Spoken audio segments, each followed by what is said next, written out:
Mortgage loans, business loans సులభంగా government, private banks నుండి ఇప్పించబడును. అమెరికాకు వెళ్లి చదువుకొని లైఫ్లో సెటిల్ అవుతారనుకుంటే వీళ్ళు మాత్రం మాతృదేశానికే మాయని మచ్చ తెచ్చారు. తల్లిదండ్రులు తమ పిల్లలు మంచి పేరు తెస్తారని అక్కడికి పంపిస్తే జైలు పాలయ్యి ఇప్పుడు వార్తల్లో నిలిచారు. ఉద్యోగం చేసి డాలర్లు సంపాదించవలసిన వాళ్ళు కాస్త వ్యభిచారం చేయిస్తూ రెడ్ హ్యాండెడ్గా పట్టుబడ్డారు.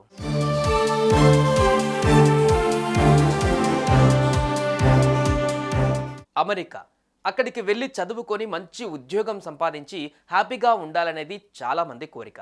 కానీ కొన్ని తప్పుల కారణంగా అక్కడ జైలు పాలవుతున్నారు. తాజాగా తెలుగు యువకులు అమెరికాలో అరెస్ట్ అయ్యారు.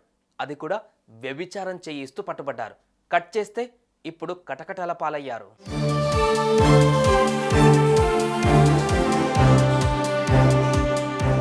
ఇంతకీ ఏం జరిగింది అనే విషయానికి వస్తే, తెలుగు రాష్ట్రాలకు చెందిన 5 యువకులు ఉన్నత చదువుల నిమిత్తం అమెరికాలోని టెక్సాస్కు వెళ్లారు. వీరికి అక్కడున్న కొందరి లోకల్ యువకులతో పరిచయం ఏర్పడింది. కష్టపడకుండా డబ్బులు సంపాదించాలి అనేది వీళ్ళ ప్లాన్. దీంతో లోకల్ వ్యక్తులతో కుమ్మక్కయ్యారు తెలుగు యువకులు.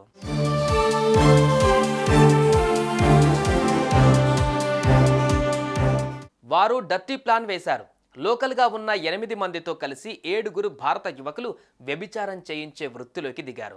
ఈ క్రమంలో డెంటన్ కౌంటీ షెరీఫ్ వాళ్ళు వ్యభిచారాన్ని అరికట్టేందుకు హైలాండ్ విలేజ్ పోలీస్ డిపార్ట్మెంట్ సహకారంతో ఓ స్టింగ్ ఆపరేషన్ను నిర్వహించారు. ఈ 15 మంది వ్యభిచారం చేయిస్తున్నారన్న పక్కా సమాచారం రావడంతో ఆయా స్థావరాలపైన దాడులు చేశారు. రెడ్ హ్యాండెడ్గా పట్టుకున్నారు. ఈ 15 మందితో పాటు మరో 3 కూడా వారితో చేరి ఈ వ్యాపారం చేస్తున్నట్లు గుర్తించారు.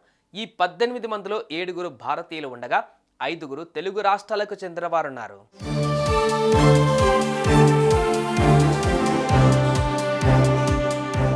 చదువుకొని ఉద్ధరిస్తారనుకుంటే మాయని మచ్చ తెచ్చిపెట్టారు. కన్నవారికి కన్నీళ్లు మిగిల్చారు. తమ వాళ్ళు ఎలా ఉన్నారో తెలియక భారత్లో ఉన్న వారి పేరెంట్స్ టెన్షన్ పడుతున్నారు.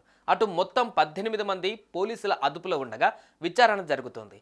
వ్యభిచారం నిర్వహిస్తున్నట్లు తేలితే జైలే దిక్కు కానుంది.